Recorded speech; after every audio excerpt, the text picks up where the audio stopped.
Assalamu alaikum and good morning. Before we begin, I would like to ask you all to join us in a moment of silence as we start the day with the words of the Holy Quran. أعوذ بالله من الشيطان الرجيم بسم الله الرحمن الرحيم اقرأ باسم ربك الذي خلق पढ़िए अपने रब के नाम के साथ जिसने पैदा किया। خلق الإنسان من علق उसने इंसान को अलग से तख्लीक किया। اقرأ وربك الأكرम पढ़िए और आपका रब बड़ी इज्जत वाला है। الذي علم بالقلم जिसने कलम के जरिए से इल्म सिखाया। علم الإنسان ما لم يعلم इंसान को वो इल्म दिया जिसे वो जानता न था। صدق الله العظيم. Jazakallah. Thank you for joining us here today on day 3 of Partnership for Climate Action, organized in partnership with the German Cooperation, GIZ Pakistan, German Red Cross, International Federation of the Red Cross and Red Crescent Societies, Pakistan Red Crescent Society, International Rescue Committee, and World Hunger Help. On day 1 of this event, we had an illustrious session for youth in climate action where over 150 participants brainstormed solutions in terms of climate change adaptation in affected areas of Pakistan. The crisis simulation presented to the winning team was that of urban migration due to climate change impacts from South Punjab, an indication of how people are being displaced in real time across Pakistan due to heat waves, floods, and other climatic disasters. On day 2, we had an insightful conference on the role of academia in climate action. We were joined by speakers from academia, development sector, and international organizations working on climate change. The speakers reiterated the sticking point of collaboration to overcome the climate crisis. And one speaker from the National Agricultural Research Center emphasized the need for a singular platform to bring everyone together for climate action. And that is the purpose of today's event, as we will present later on. Let us now show you the highlights of day 1 and day 2.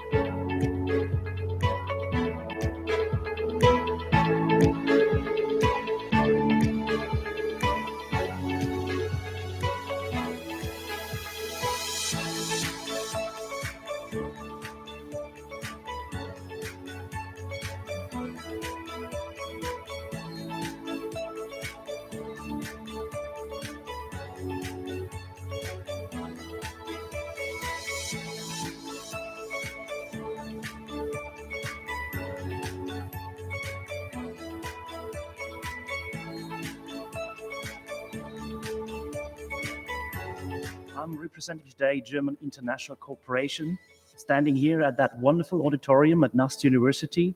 And I'm really pleased to represent German cooperation here in this partnership with NUST University on climate action.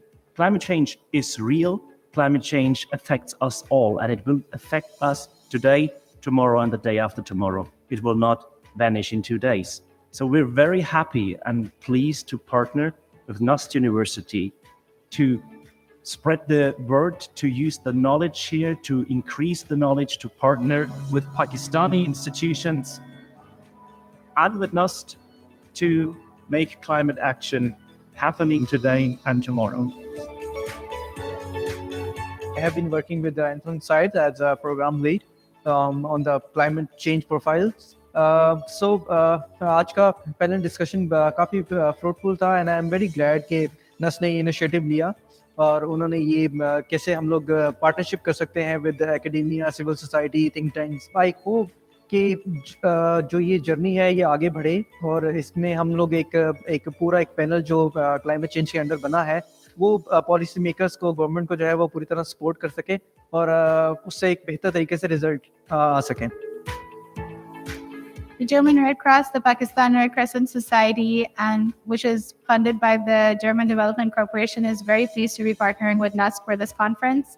Climate change is the defining challenge of our times. The floods have shown us that climate change is real and that millions of more additional people are being pushed into poverty as a result of these floods. We really have to work together to address the challenge. Partnering with academia is a top priority for the German Red Cross and the Pakistan Red Crescent Society, and we hope that this is the first step towards achieving such partnership.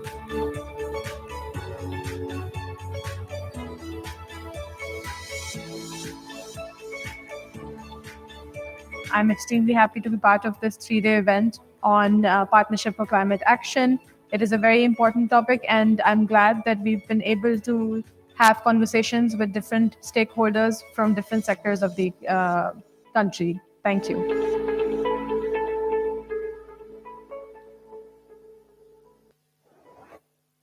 Today, we bring our focus towards creating partnership for research and innovation in climate action.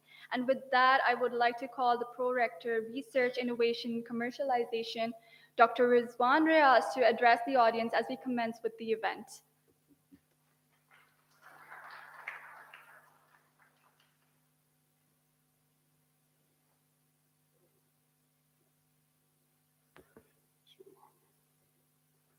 Distinguished guests, ladies and gentlemen, a lot of young people that I see, good morning and assalamu alaikum.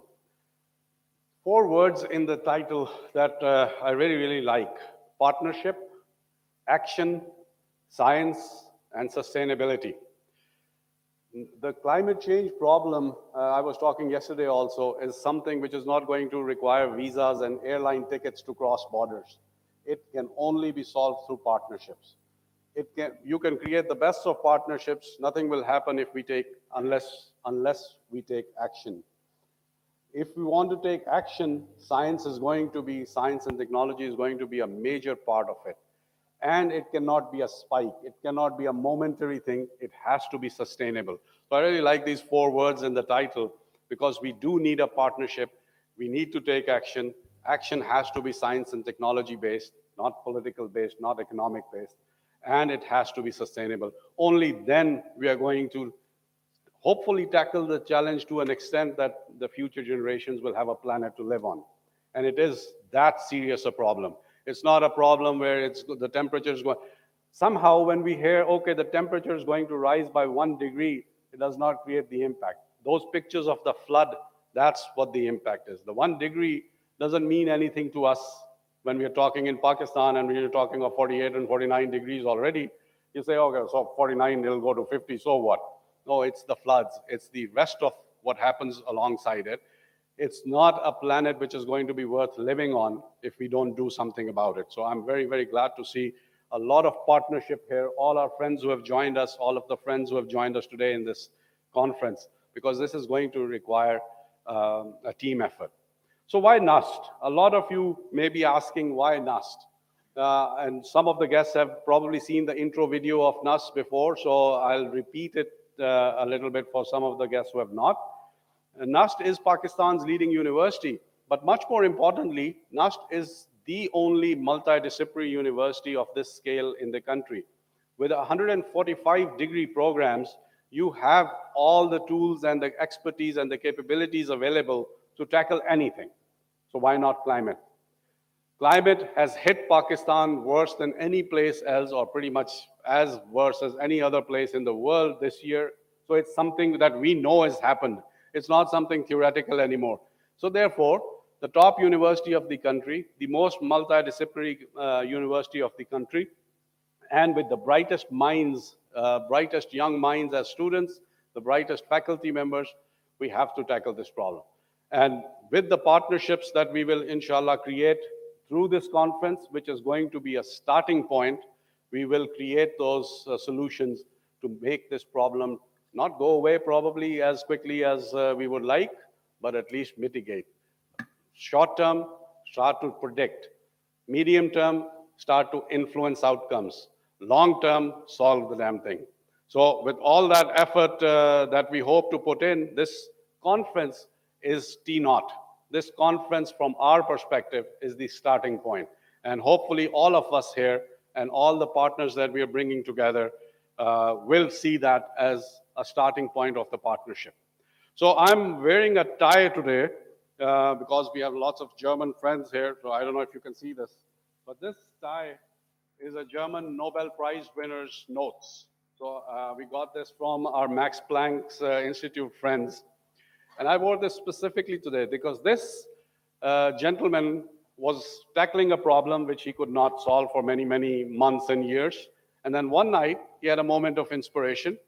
He took his notebook, wrote down some notes, later on won a Nobel Prize for those notes. And these are those notes. That's the level of inspiration we need to solve this problem. So where does that inspiration come to anybody? Usually in the academia, usually where we are used to creating new knowledge, and usually young minds. So I am looking forward to the solutions from our young people who have already done their session on day one. So I was joking yesterday, since the young people have already done their session, problem is probably solved. We are just wasting our time, the elderly, later on. But we look forward to the young people coming up with the solutions. And the university and all these organizations are going to give you the ecosystem. If a university can come up with a solution, the executing arms in these organizations can help us implement them. The influence that all of us combined together can put on the policymakers, can create those policies to make that thing happen and sustainable. Hopefully this will work. And this is the passion and this is the determination that we must start with.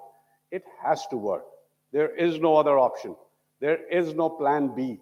The climate problem has to be solved. The planet has to be saved.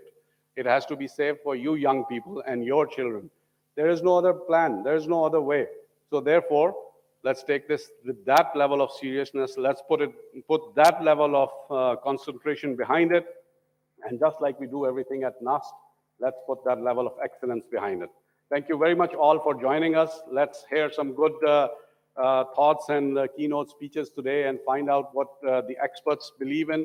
And at the end of these 3 days, we will send out all that we have learned and gathered together to all the participants and hopefully take this partnership further. We would like all of you to further this word, grow this fellowship. I'm a Lord of the Rings fan, so grow the fellowship and take it to a larger team, as large as we can possibly build, so that this problem can be finally licked and we have a planet worth living on. Thank you very much.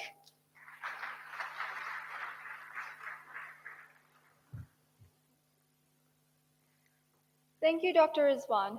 To start off with today, we have the eminent Professor Dr. Christoph Gornot from the Potsdam Institute of Climate Impact Research, Germany.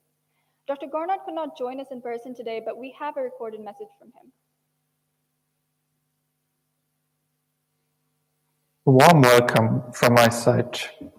In particular, I would like to thank for the invitation Javed Mohamed Buhari, Rector of NUST, Dr. Rizwan Riaz, Co-Rector of NUST, and all the members of the NUST panel of experts on climate change.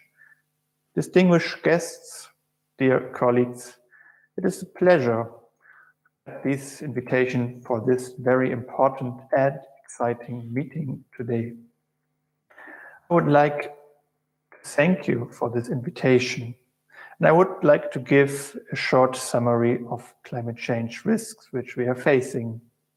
My name is Christoph Gornot. I'm the leader of the Group Adaptation in Agriculture Systems at the Potsdam Institute for Climate Impact Research in Potsdam and professor at the University of Kassel in Germany with the Department Agroecosystems Analysis and Modeling. I'm very pleased that we have the chance today to speak about the risks which we are already facing from climate change. When we look at the globe, we see the risk already there.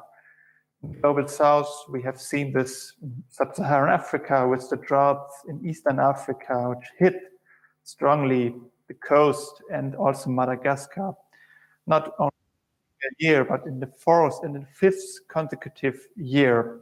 And this has devastating effects for the society.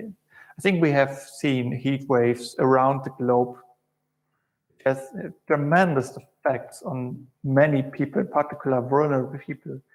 We see already the effects of sea level rise, and we have seen the floods which hit Pakistan and also other countries in the last year and years. In particular, the flood in Pakistan had devastating effects to the people. We have seen this with unprecedented losses and damages. Alone for this single flood, we have seen 15 billion of losses and additional 15 billion of damages which occurred from a single event.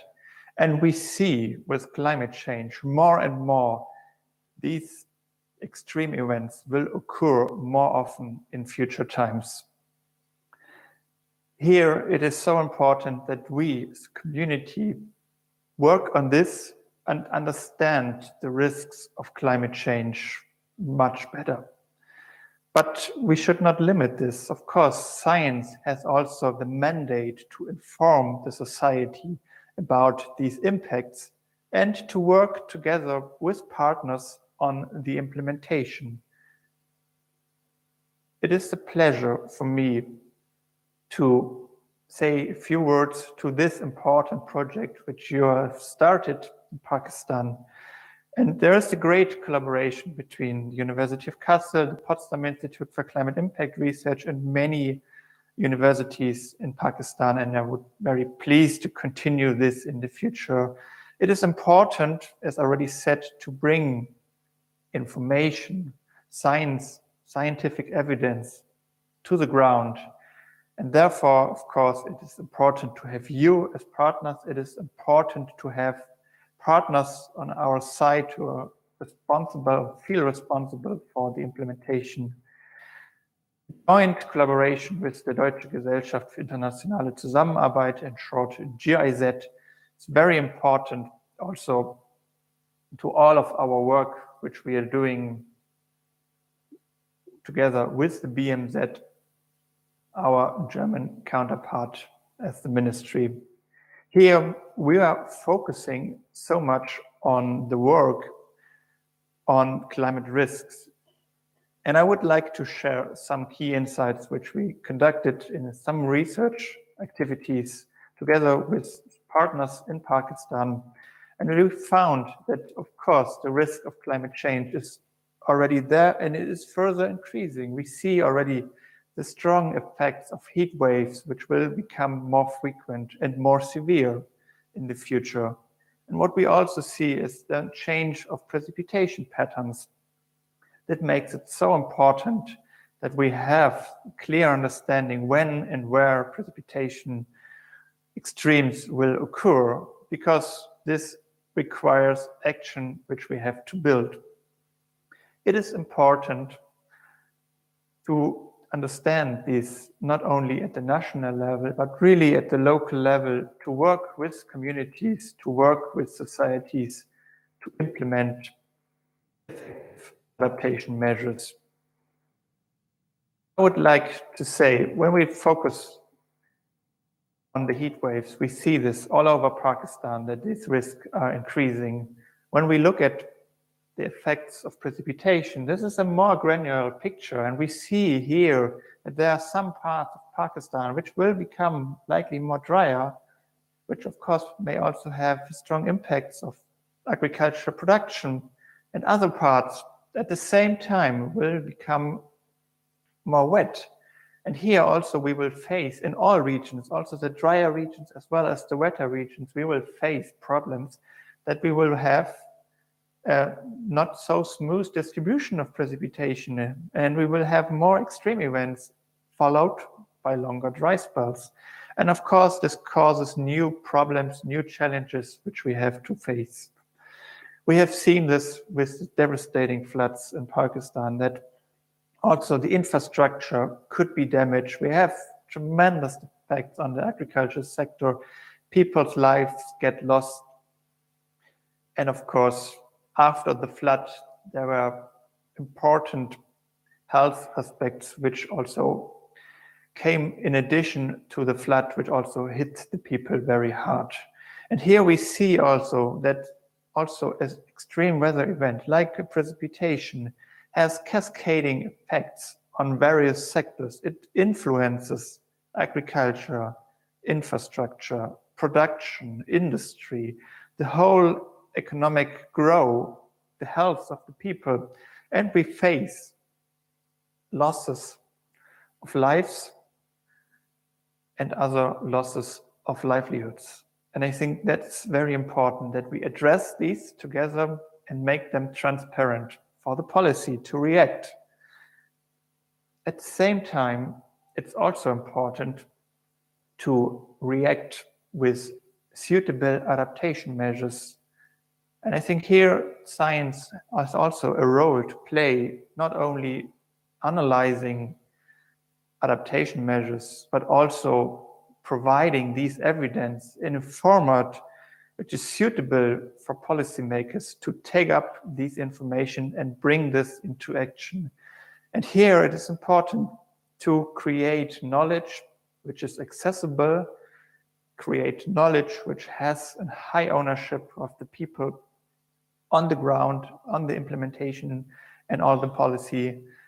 And here it is important that we have this North-South collaboration between the universities based on the ground in Pakistan, between German research institutes, and of course, including also the development cooperation like the GIZ. It is a great pleasure that this very important workshop will take place today, and I was invited to give a keynote. And with this, I would like to thank you for this invitation, and I wish you a very fruitful and very successful meeting. Thank you very much.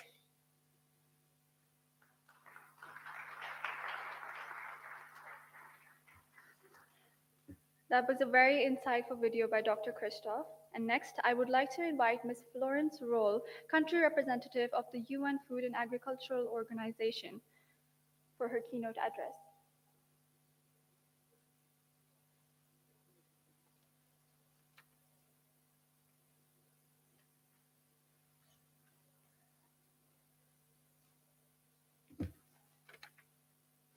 Apologies for the delay. It seems that Ms. Roll is not on premises yet. We'll hear from her later on. Now, I would like to invite the people because of whom this initiative is possible. Our partners in climate action. Please welcome on stage the country head of International Rescue Committee, Ms. Shabnam Baloch.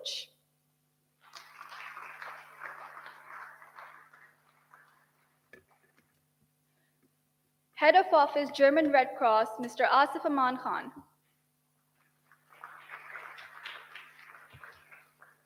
Program Coordinator, International Federation of the Red Cross and Red Crescent Societies, Mr. Manzoor Ali. Country Head, Welt Hunger Hilfe, Aisha Jamshed.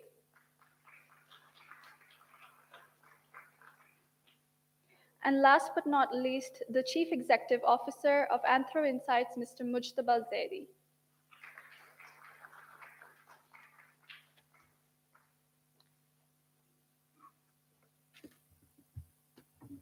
I would also like to request Mr. Christopher Wenzel if he could please join us as a representative of GIZ.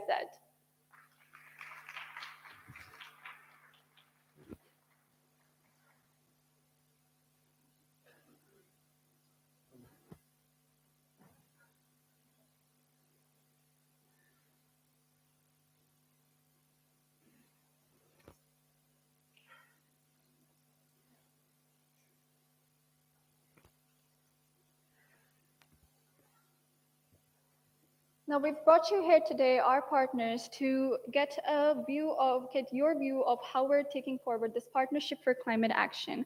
My first question will be from Mr. Manzoor Ali. Can you tell me a little bit about your organization and its work in climate action? Thank you, Amira. Good morning, colleagues. Thank you again for giving us this opportunity. Before answer your question, I would like to share who we are, how we work. The International Federation of Red Cross and Red Crescent Societies is the world's largest humanitarian organization. Our secretariat supports the local Red Cross and Red Crescent action in more than 192 countries, combining almost 15 million of volunteers. Uh, our we our international we are we have more than 192 countries. We are membership organizations. We have strategy 2030, which is our guidance document, through which climate change, climate and environmental crisis is our first strategic priority for to address the climate challenges in the world. The 2019 International Conference of the Red Cross and Red Crescent and our Strategy 2030 have identified climate change as a priority area for the humanitarian organization and a priority challenge for the development sector. We have a Red Cross Climate Center that is a principal technical support for the Red Cross Red Crescent movement that provides support to our Red Cross Red Crescent movement and its partners to reduce the impact of climate crisis. Uh, Through our international Red Cross and Red Crescent movement ambitions to address the climate crisis and the recently adopted climate charter for the humanitarian organizations, we made some strong commitments to help reduce the climate humanitarian impact within the Red Cross Red Crescent movement. We have a global climate resilience program which calls GCRP. The GCRP outlines a programmatic approach uh, uh, under 4 pillars. We have 4 pillars under this program. Pillar 1 is to scale up smart DRR, early warning and anticipatory action and preparedness, where we support the national societies to work with the communities to strengthen their resilience. And then the pillar 2 is to reduce the impact of the public health impacts of climate change. The third pillar is to address the climate displacement. And the fourth pillar is to enable resilient livelihoods and ecosystem resources.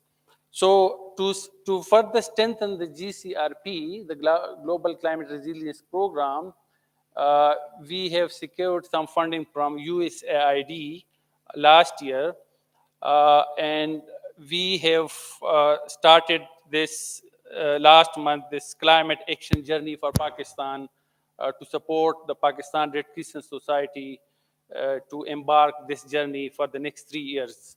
So this program has 3 phases. One is the national level assessment, which has already started, followed by a screening of the ongoing and existing operations to see, to screen our own house, what we are addressing in terms of climate changes in our ongoing operations. That will lead to a solid national level strategy for the Pakistan Red Crescent Society, and that will also reflect the Pakistan Red Crescent Society as auxiliary to the government and the national agenda for the climate change. Phase 2 of this program is the implementation. That will be a community-based intervention to work with the communities to develop a proposal. And basically, this project title is this community-led adaptation project. So that will be the phase 2, the implementation phase of this program. That will be approximately, the phase 1 is for 6 months, the phase 2 would be for 2 years, and then the phase 3 will be to showcase and to conclude this phase 2, and to access more funding and to access more donors to further scale up the global climate resilience program of the IFRC. Sorry, I forget to mention in the start that we, as I mentioned, that we support the local action, Red Cross Red Crescent action in more than 192 countries. In Pakistan, we are supporting the Pakistan Red Crescent Society. Pakistan Red Crescent Society is auxiliary to the government, having its headquarters here in Islamabad, and they have 7 regional and provincial branches and more than 60 district branches across the country. They have a volunteer base of 1.8 million volunteers, and they aim to take it up to 5 million in the coming years. So that's Thank it. you Thank you. so much, Mr. Manzoor. My next question would be from Ms. Shabnam. When building partnerships and collaborating in terms of climate change, what do you aim for as an organization? Well, thank you very much. I think this question is really close to my heart. That's why I'm here, Partnership for Climate Action. To be honest, that was music to my ear because that was my long term dream that, academia and implementing partners and development partners sitting together and talking about this partnership because this is to me is an acknowledgement that we do acknowledge that climate change is really a complex issue and it cannot be solved by one entity or one agency or one political leadership. So climate partnership for climate change is very important to us. Just give me 1 minute to brief about my organization so that you can see the things in the context. International Rescue Committee, maybe some of you have already heard about it. We are a global organization. We work in 40 plus countries. One thing I would like to particularly mention, because I'm sitting at a place where we are talking a lot about science, and I can see your logo as well, Science for Future. So IRC was conceived by Einstein. I think this is something which I really wanted to mention. So that is why we have some connection to science.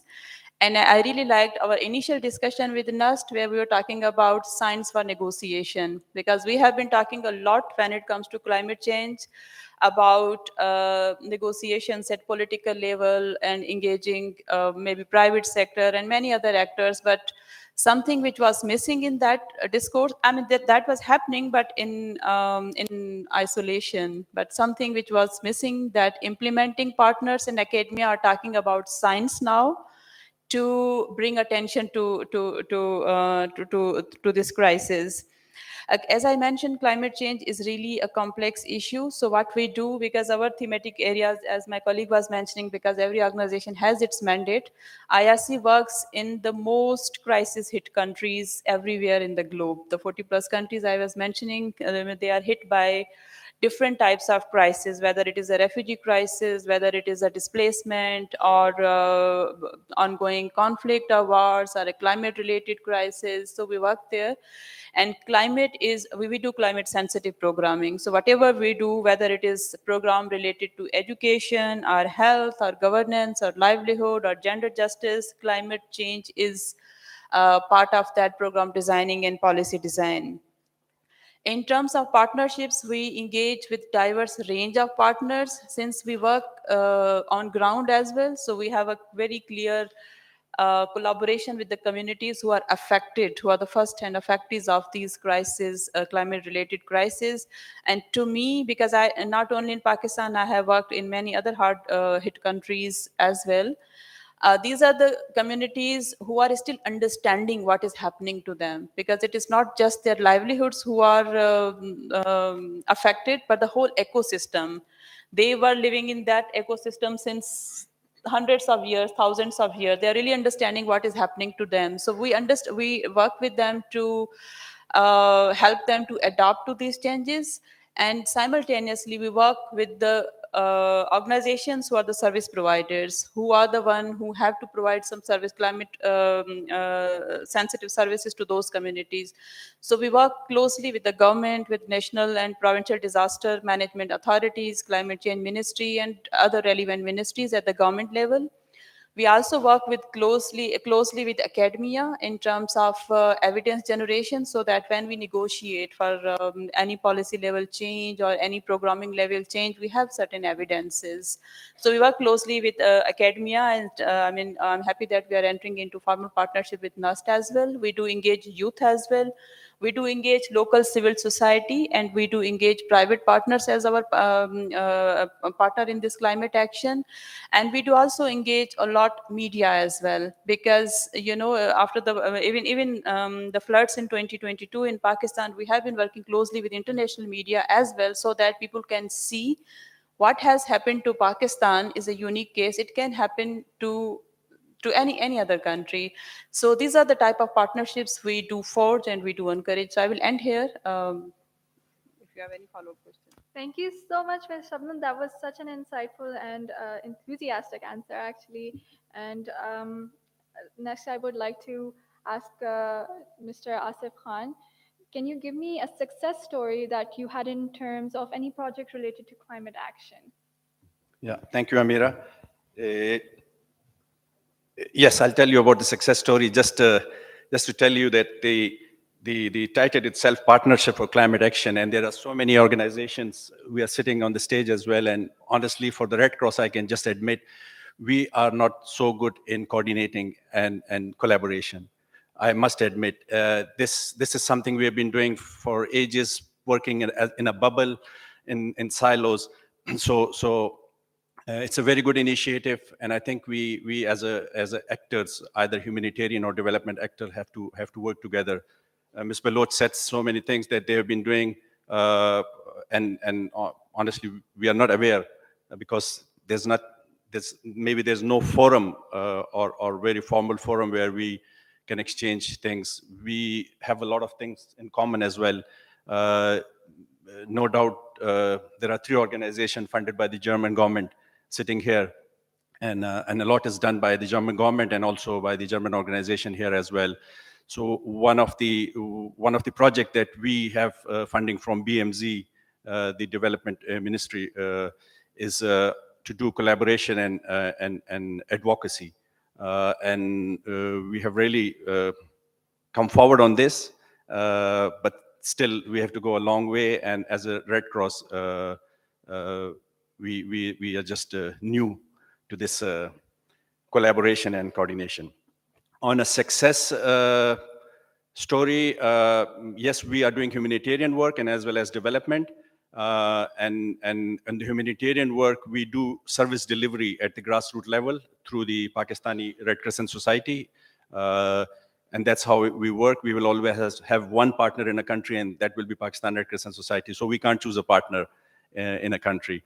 So the projects that we had on food security, the story of one of the success stories on food security, where there was one of the result was on the climate smart agriculture, and it was in Sindh, and a community was engaged by advocacy and by awareness that not to use fertilizers, not to use pesticides, and it was not an easy task. You can't convince people so easily on this.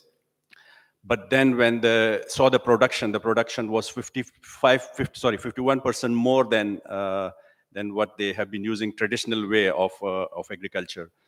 So that's was quite impressive to see this. There are many other next success story which I can't remember, but I think these are some of the things which might look very small, but I think the impact is quite big if we continue doing that as well. Thank you. Thank you, Mr. Asif. You know, as they say in Urdu, katra katra darya banata hai. We do little by little to create an ocean. So my next question would be from Ms. Aisha. What does the future look like for climate action at your organization? Assalamu alaikum, everybody. Thank you for inviting us and helping and enabling us to be a part of this initiative. I will actually start by describing what we are already doing so that we can then talk about how we think the future looks like. Welt Hunger Hilfa works in around 38 countries at the moment. And for us, because our core business is hunger, it is very closely linked with climate change, climate adaptation. In Pakistan, we've been working since 2005. And I think since 2005, we have consistently been working on climate change, integrated climate change response in everything that we do. And I think that for us remains a core for everything that we're going to be planning for the future. We work exclusively through partners. And for us, partnership with the academia is key.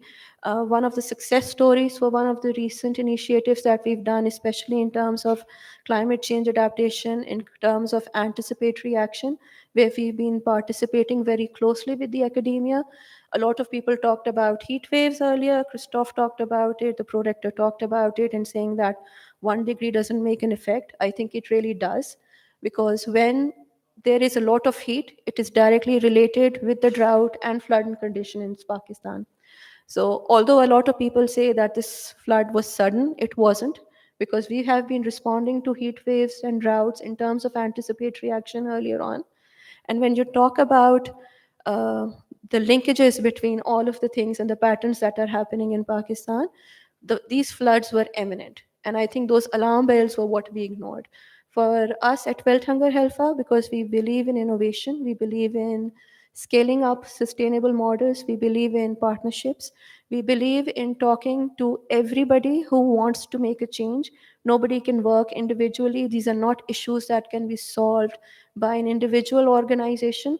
There is resources that need to be pooled in. There are think tanks that need to sit together, exchange, talk about scalability, learn from each other instead of doing things over and over again and then find out, okay, this is something that is not going to work for us.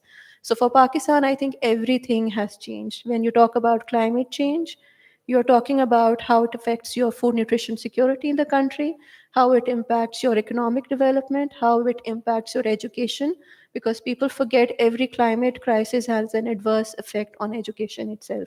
How it affects the overall community.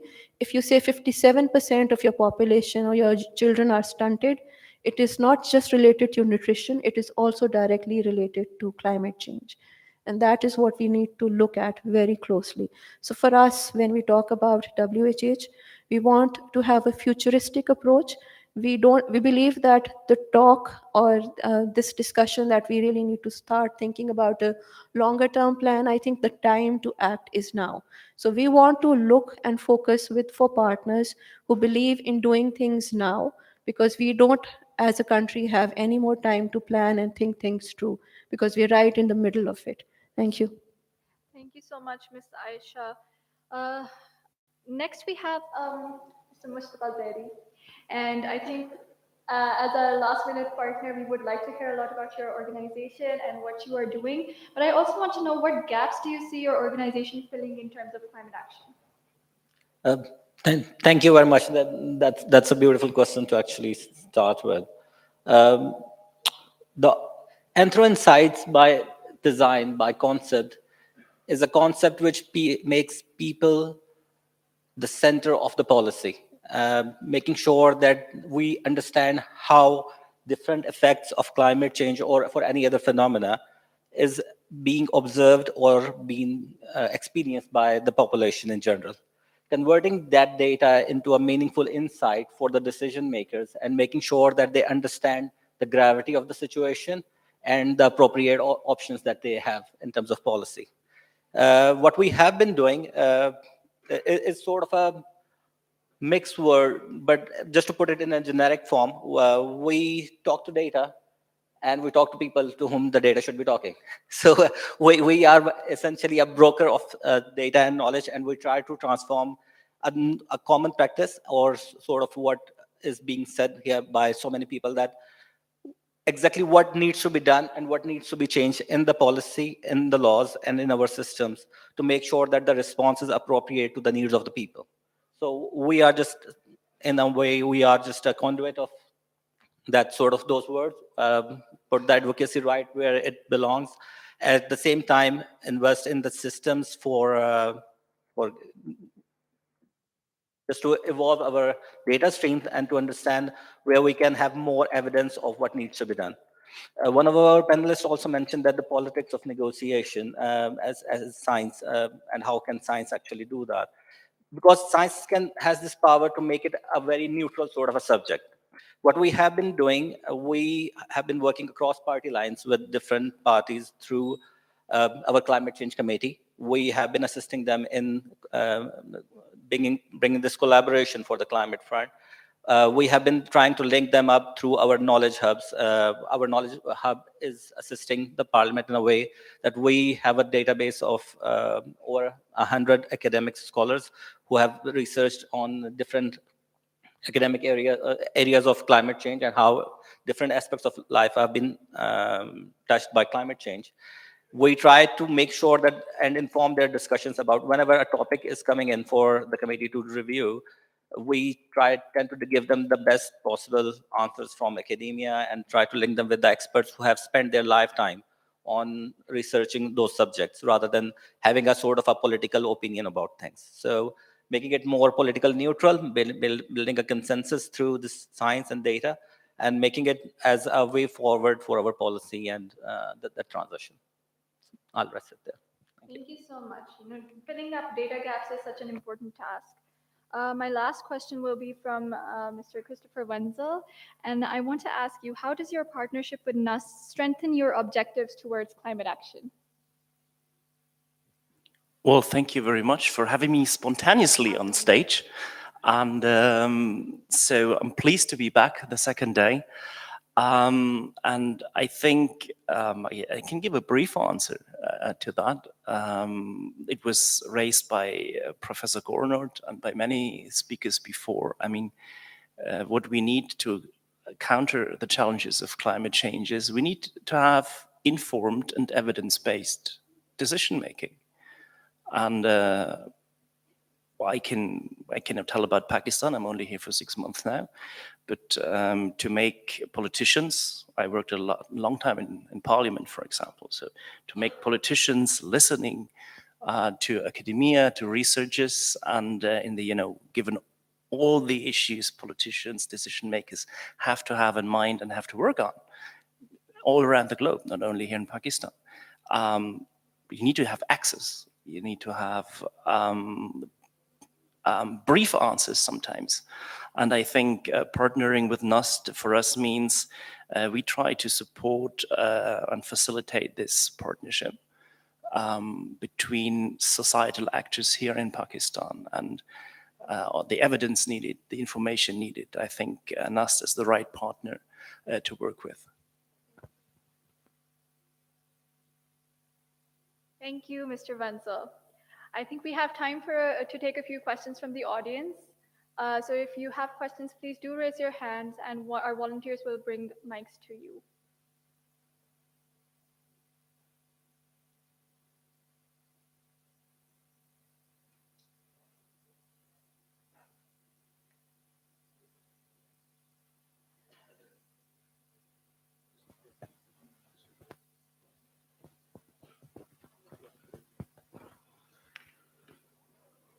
Good morning and assalamu alaikum to all ladies and gents. Here is Najib Aslam, Director, Punjab Local Government Academy, Lala Musa District, Gujarat, which is the sole academy of local government department in the province. First of all, I would love to congratulate NUST for arranging such a burning issue on climate change. As for the last many years, we are facing, rather regional countries are also facing this issue. And Pakistan has been working on it for the last 3 or 4 years on Clean and Green Pakistan initiative and like movement. And I really honor to monitor this campaign throughout the province. And last year, I was awarded as National Recognition Award on it also.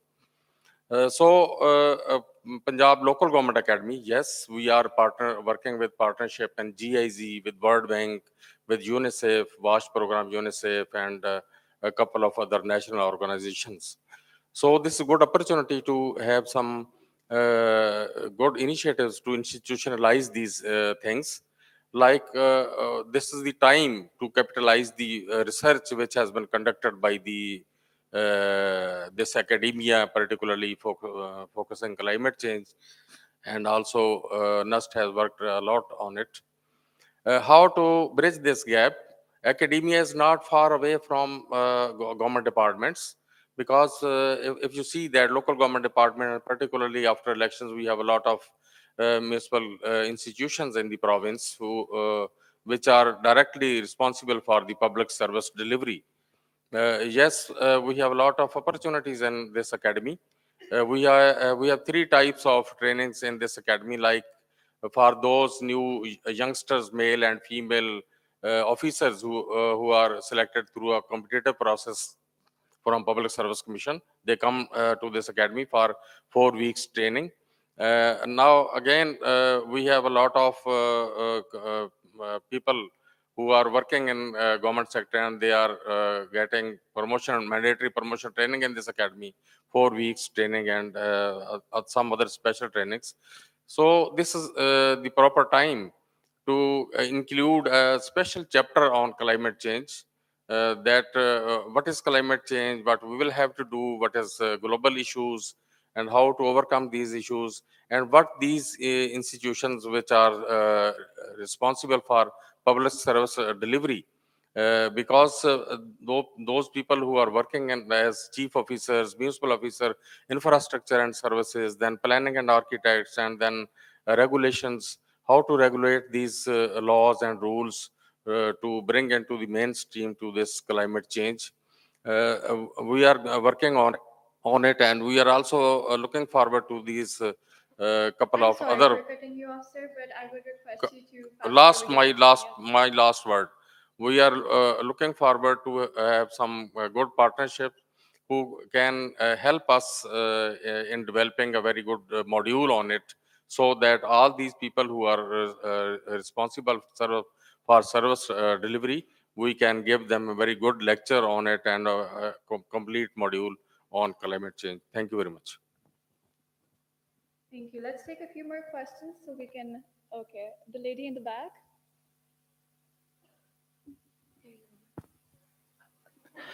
Thank you so much. This is Kiran, country coordinator for Kitan North Hilfe, Pakistan. And this is one of the German organization and very much child-focused organization. As the name of the organization shows that it is a child-focused organization. Coming back to the topic, first I congratulate to NUST that it's a very important event and you are successful to get together different stakeholders on one place and to talk about this issue, which is very hot at the moment. Yes, as I am saying, it is very hot at the moment. Everyone is talking about this issue. But most of the time I have seen that adults are talking about this issue. Then what about children? As I am representing one of the child-focused organizations, so that's why I'm saying that there should be also perspective of children taken from them on this issue. For this, actually, we have organized for in last 2 years conferences with especially with the participation of children's at the regional level and then at the national level, and we came up with some of the recommendations from children as well, because we are thinking that at the moment they are not contributor to this issue, but in future they are going to get most of the effects of this issue. So this is one of the thing in Europe. Just I'm sharing one of the example that in Europe it has already been started from the school students, that they are not attending schools on Fridays, but they are going in the camp. They have started a campaign. The name of the campaign is Friday for Future. So how can we link this type of campaigns with our children here in Pakistan?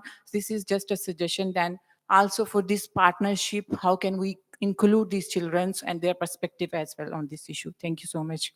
Thank you, ma'am. As we're short on time, I will leave the first question and the second question for the panelists to answer. I would also like to mention that Ms. Hania Imran is here. If you could please stand up. She's one of our leading youth activists of Pakistan. We also have the founders of Fridays for Future who have been working for NUST, with NUST on several initiatives. So we had an entire youth day, which was day one of our conference as well. So we completely align with your objectives and your organization's objectives, and we're very happy that there are people in Pakistan working for this. And I'll leave the floor to the panelists. Sorry.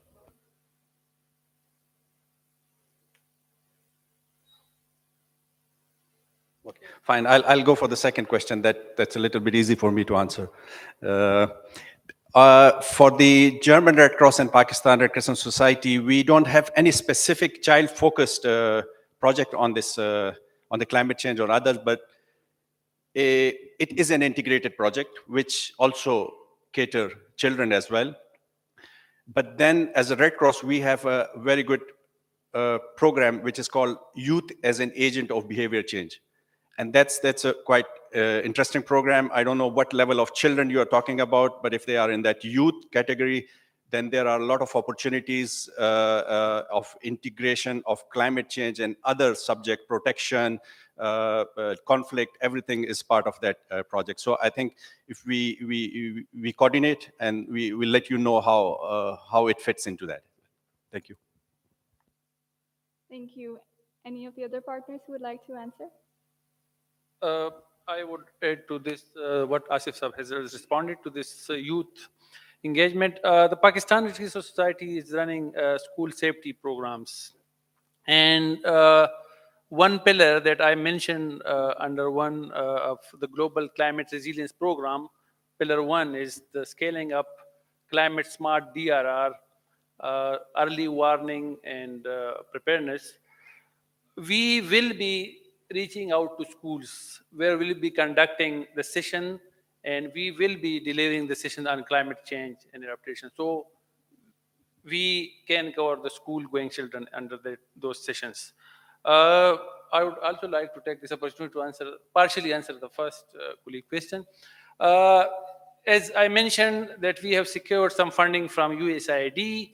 Under that program, in the phase 1, we are conducting a national level climate assessment. That assessment, during this phase, we will be reaching out to academia, INGOs, and other different stakeholders to what they are doing, what is available, what needs to be done. So we will be partially covering that who is doing what and where and what is available already. So, thank you. Thank you so much to our partners. Due to shortage of time, I will thank you for joining our panel, and I will call you once again when we're signing our documents of understanding. And for now, I would like to invite Ms. Florence Roll, country representative of the United Nations Food and Agricultural Organization, for her keynote speech.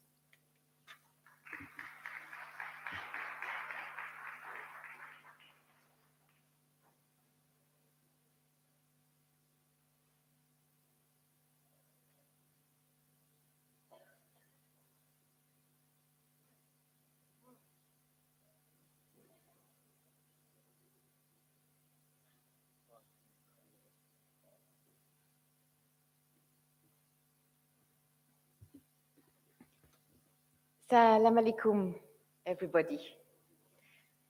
So, first, I would like to really congratulate NUST. I was reading the sustainability strategy as well as the integrated climate resilience policy and action plan. And I thought, these are very good strategic papers, and we wish you all the best for their implementation. Congratulations as well for the title.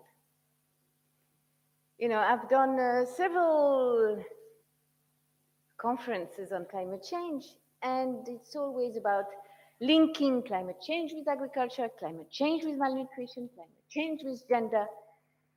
And to me, partnership for climate action, synthesize, summarize what is really needed. So, well done. So what I wanted to do today is to share with you a journey which I joined when I arrived in Pakistan 1.5 years ago.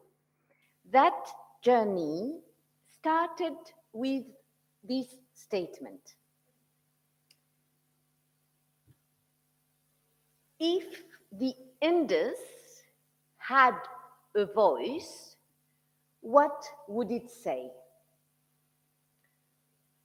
The Indus would say, guys, I've given you the birth of the civilization.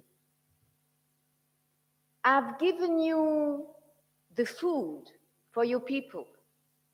I've given you the homes for your people. I've given you the jobs.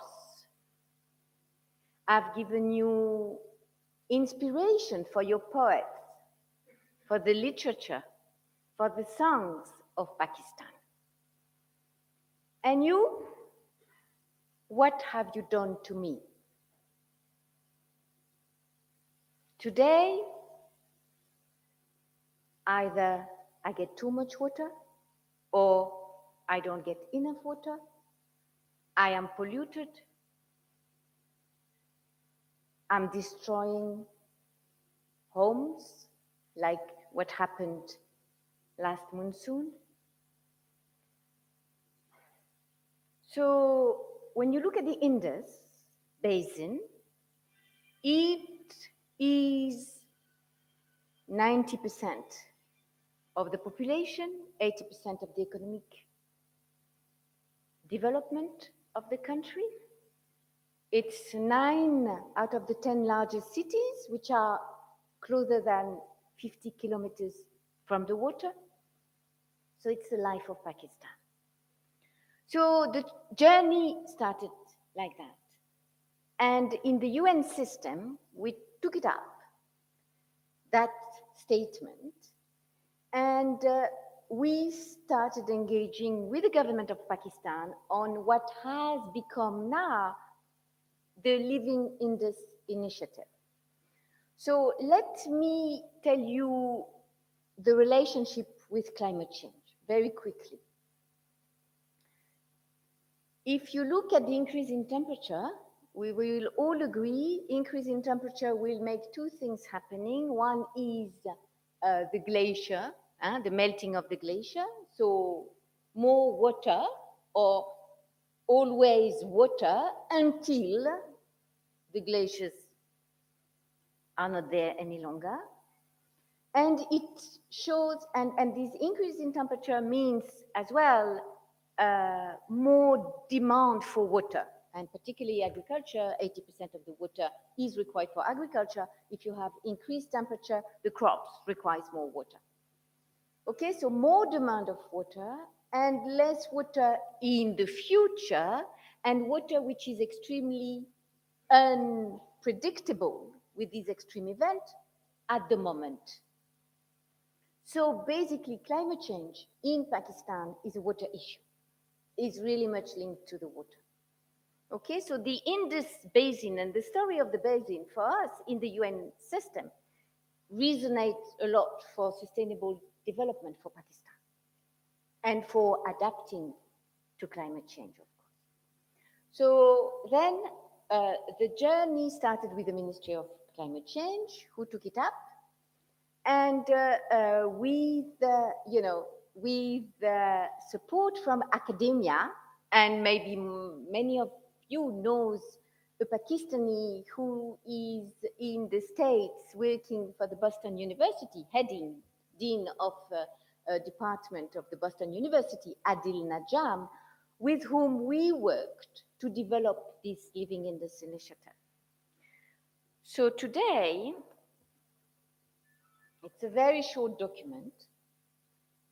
It's a short document which has been adopted by the cabinet, which is in the hand of the Ministry of Climate Change, which has identified 25 initiatives, either already ongoing and which needs to be scaled up, or new initiatives in order to restore the health and the life of the basin. So basically, it's a call for, so these initiatives are costed, in billions of dollars, of course, but it's short-term and long-term. But mainly, it's a call for action. And mainly, what we believe is its strength is the fact that it is a call to action for everybody in the society. And academia, to me, both from the education sense, but also because it hosts all the youth of the country, has a huge role in it. So my hope is that, and you will see when you look at your strategy and action plan, it resonates a lot with this Living in this initiative. So my hope is that it becomes a whole society call to action and that everyone find his or her role in order to preserve what is key to Pakistan, which is this Indus Basin. Thank you very much.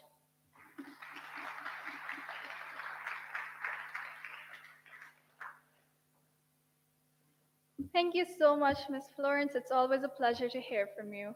Now I would like to invite the Pro-Rector RIC on stage to present a shield to Ms. Florence Roll.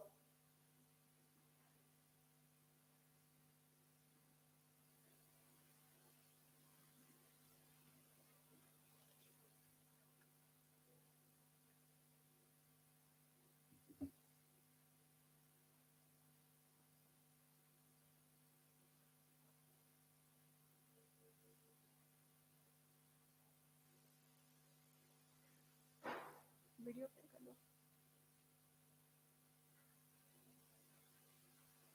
Video play कर लो, video.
This is NUST, Sar Sab's NUST, and this is climate change.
Pakistani people are facing a monsoon on steroids, the relentless impact of epochal levels of rain and flooding.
I've seen many humanitarian disasters in the world, but I have never seen climate carnage on this scale. I have simply no words to describe what I've seen today.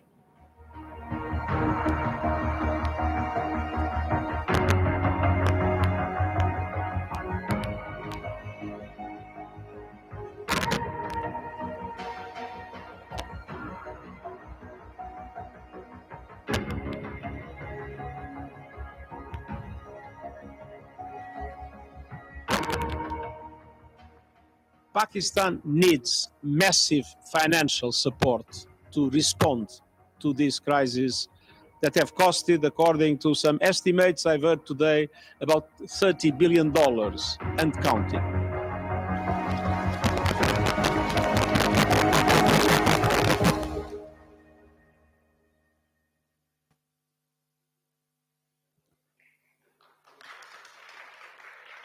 Ladies and gentlemen, I'm Dr. Hamoud, Director of Research at NUST.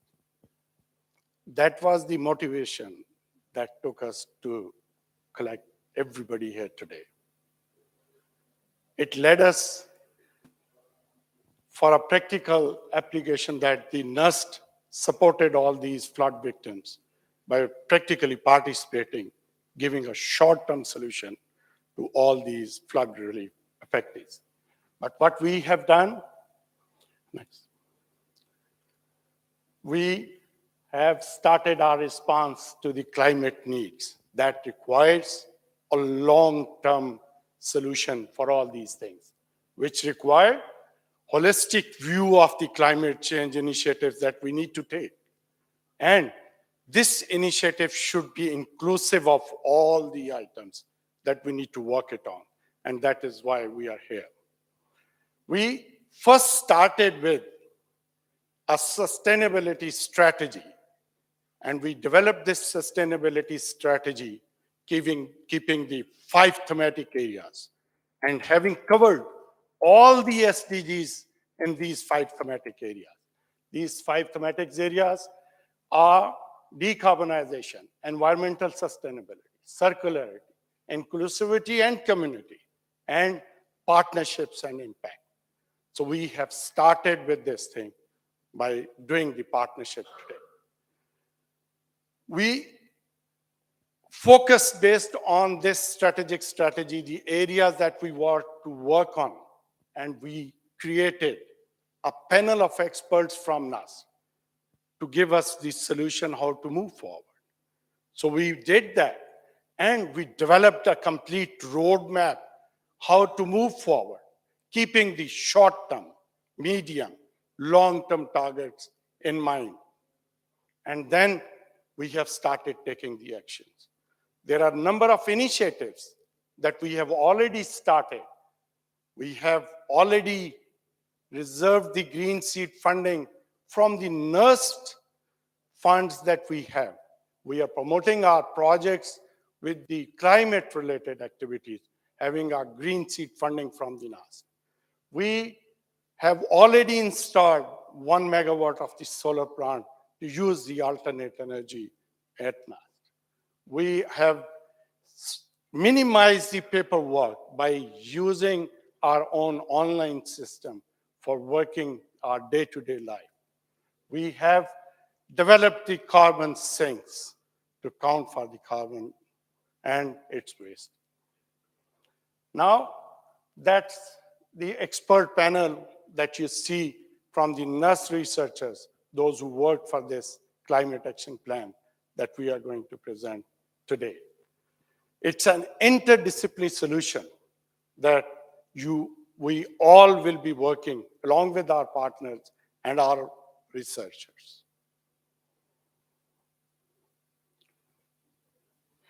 Now, as Dr. Hamoud mentioned, we have a specific way of taking things in terms of a sustainability strategy. First, we have a focal area, defined focal area, and then we define our expert panel, and then we develop a roadmap according to what that expert panel believes should be done, is necessary to be done. So the first success story that we have is the NUST Integrated Climate Resilience Policy and Action Plan, which was developed by our NUST panel of experts on climate change. And it's a roadmap to net zero emissions missions and partnerships for climate resilient Pakistan. So we've got the partnerships part down through this event, which was to showcase our partnerships, and we have a net zero map, which can also be viewed in the leaflets that have been provided today. And we have a complete version of this policy available for your perusal as well. So this is all due to our panel of experts that on climate change. A lot of them could not be present today, but I see some of them, Dr. Shakil sitting over there, Dr. Rabia sitting over there. They have been integral in developing this policy and action plan. So there are 4 thematic areas of the Climate Action Plan and Integrated Climate Resilience Policy. First, we look at carbon footprint calculation and emissions reduction, in which we provide a path to becoming the first net zero emissions university in Pakistan. Next, we focus on climate resilience and sustainable development because that is what Pakistan needs from us right now. Next, we focus on climate change awareness, education, and advocacy, because until we give these tools to the young generation, the people studying at NUST, the young students that we have, we will have failed in our efforts. And lastly, climate finance, partnerships, and research in interdisciplinary climate sciences, which is the strategic point, which is why we've gathered all of you here today to discuss partnerships for the implementation of this plan for the betterment of Pakistan. This is a brief of the timeline that we have set to shift to net zero. We have 4 timeline categories: short-term, mid-term, long-term tier 1, and long-term tier 2. Short-term focuses from 2023 to 2025. Mid-term focuses up until 2027. Long-term tier 1 is till 2030, by then we will be a net zero emissions university H12 campus. And then that is a case study to implement to all other campuses and any other institute that would like to take this case study from us. By 2050, long-term tier 2, all campuses of NUST will be net zero emissions. Gentlemen, our priorities, partnership and collaborations to lead for the solutions that we are facing today in terms of the climate change devastations which are taking place around the world. And Pakistan is in particular hit with the climate change. We have the focused research and scaling up the case studies related to the other climate fields that we are doing. And we have the academic climate leadership available to you that we can do combined research, collaborative partnerships, collaborative projects that we would love to work with our partners and looking for more partners with us. Because at NUST,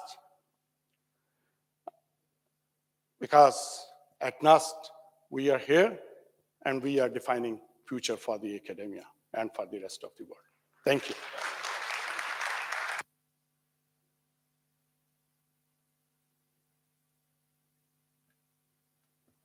We thank you once again for your support. We will now be moving on to the partnership part of our event, formalizing our collaboration with our partners. I would request you all to give us a moment as we prepare the documents of understanding.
partnership is not limited to any event or project, and we want to work on sustainable long-term partnerships for climate action. So today is a great day for NUST. Now, I would like to invite the Deputy Head of Mission Germany, the Pro-Rector Academics, and the Pro-Rector RIC to join us on stage for the signing of the Documents of Understanding.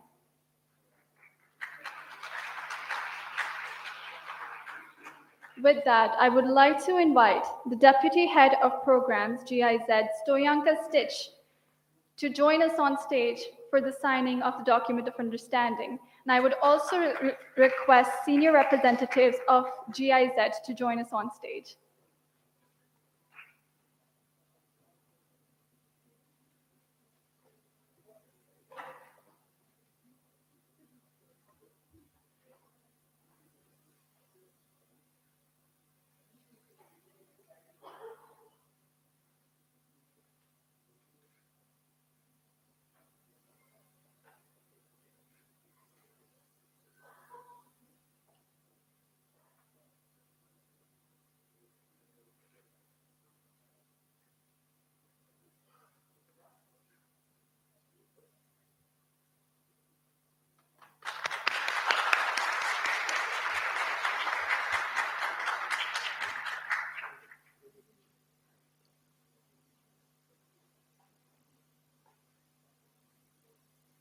I would like to thank Ms. Stoyanka, but I would like to request the Deputy Head of Mission to stay on stage for further signing of DOUs. Next, I would like to invite Country Head Weltunga Hilfe, Aisha Jamshed, and Isabel, Program Head of Weltunga Hilfe, and other senior representatives of WHH to join us on stage.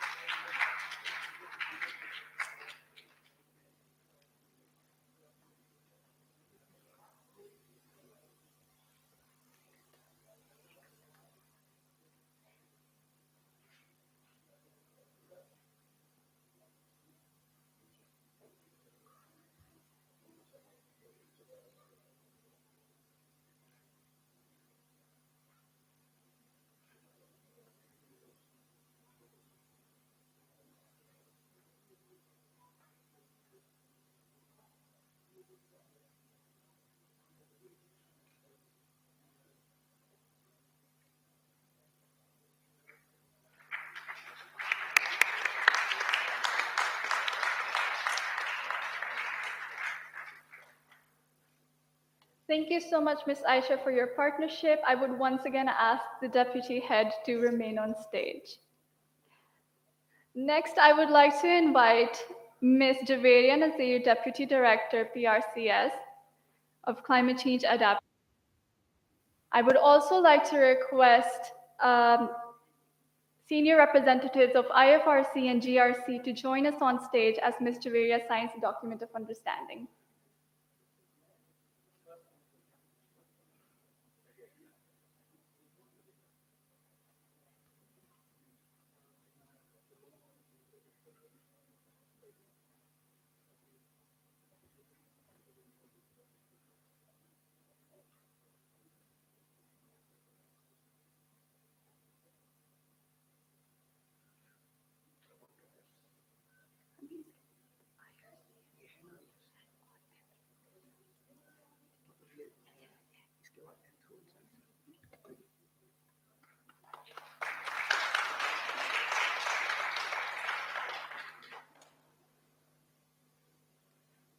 Thank you so much for your partnership with NUST. Next, I would like to invite Country Head International Rescue Committee, Ms. Shabnam Baloch, and other senior representatives of IRC to join us on stage.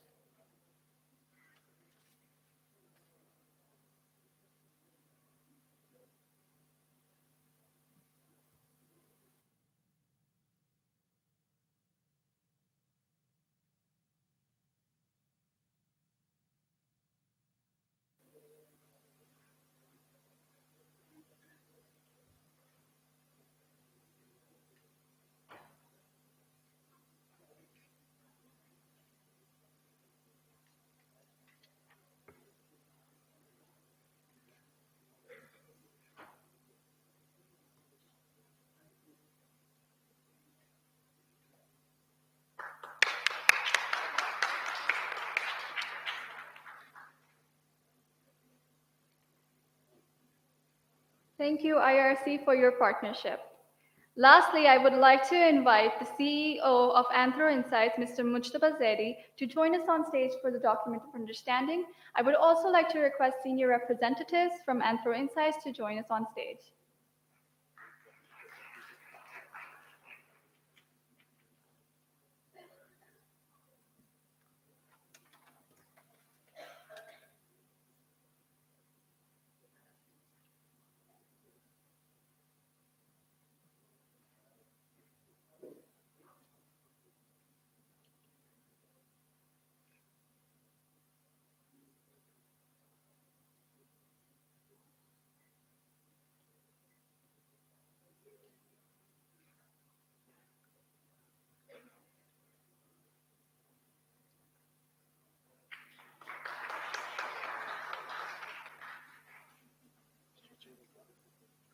Thank you so much for your partnership.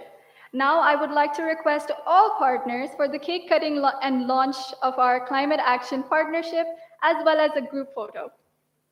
I would also like to request the members from AKU who are present today, all the way from Karachi, to join us on stage, Ms. Miriam Kugele and Ms. Ambara Jani, to join us on stage, please.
Dr. Rizwan, once again, I would like you to remain on stage for the presentation of the souvenirs to the partners.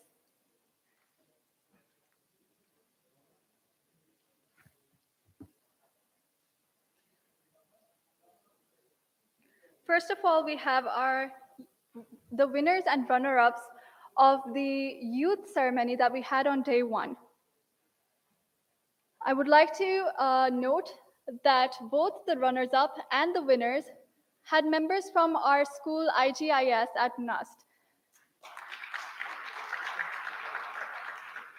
I will call the runners-up on stage now.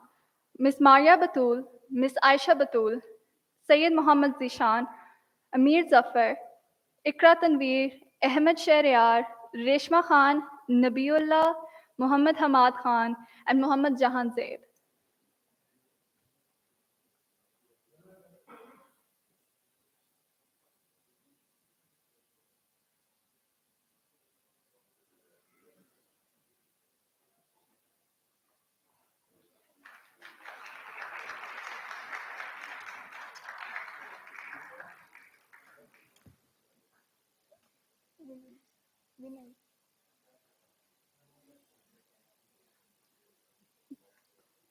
The runners-up will also be receiving a cash prize.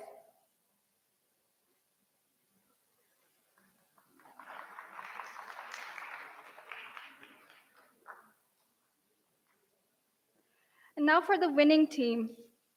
I would like to invite Mr. Hayatullah Abid, Haris Ali Shah, Arsalan Ali Naqvi, Hadia Hamad, Umar Farooq, Wasimullah, Hassamul Haq, Muhammad Shehzad, Haris Ali Shah, Izhar Salam, Murtaza Habiba, and Mustafa Hassan.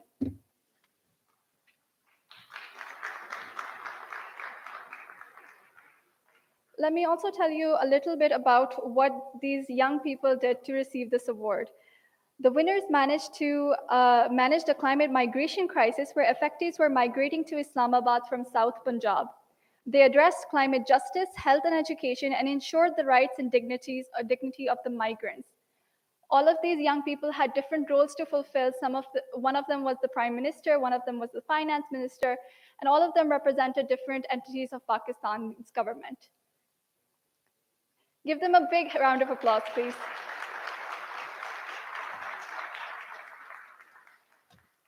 Now for our partners. I would like to invite our partners from GIZ to receive the partnership award, partnership shield. Ms. Stoyanka Stitch,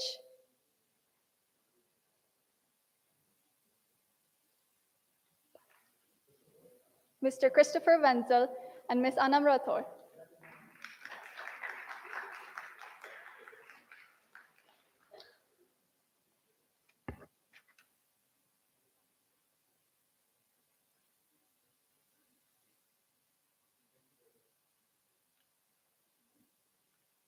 Next, I would like to invite Mr. Asif Aman Khan from GRC, German Red Cross.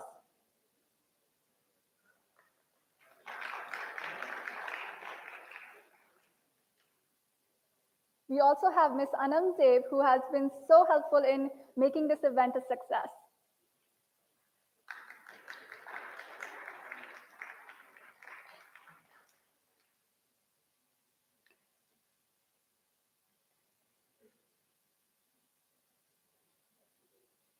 Next, we have Mr. Manzoor Ali from IFRC, the International Federation of Red Cross and Red Crescent Societies.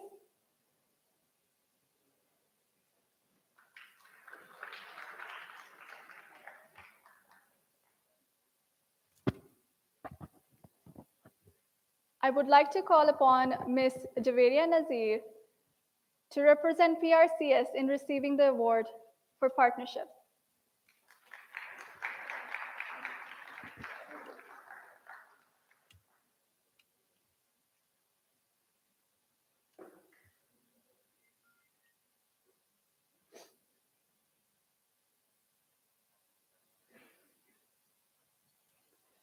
Country head Welt Hunger Hilfe, Aisha Jamshed, and other members of the WHH.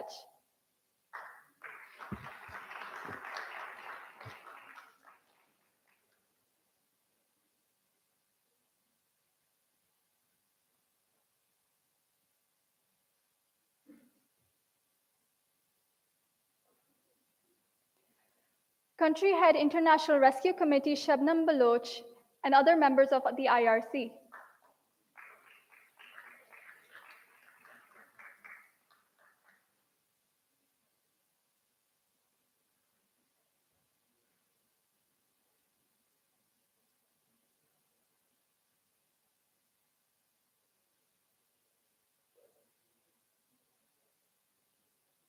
Mr. Mujtaba Zaidi from Anthro Insights and other members of Anthro Insights.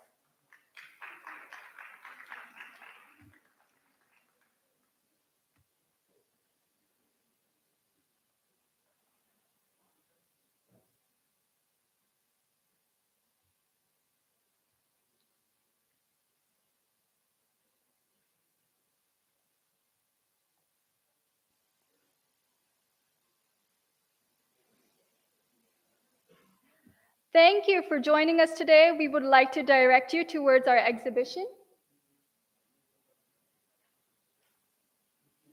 Oh, I apologize profusely. I would now like to invite the Deputy Head of Mission up on stage for the souvenir.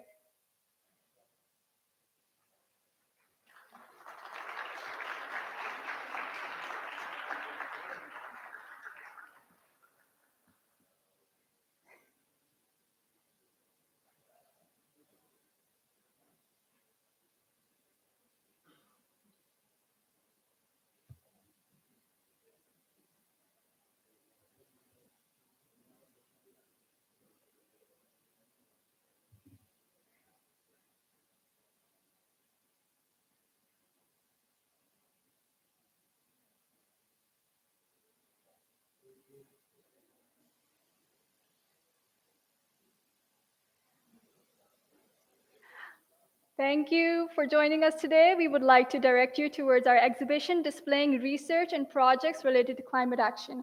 Now, one of those very interesting prototypes is about capturing CO2 from this venue as we speak. So I would like for you all to check that out as well.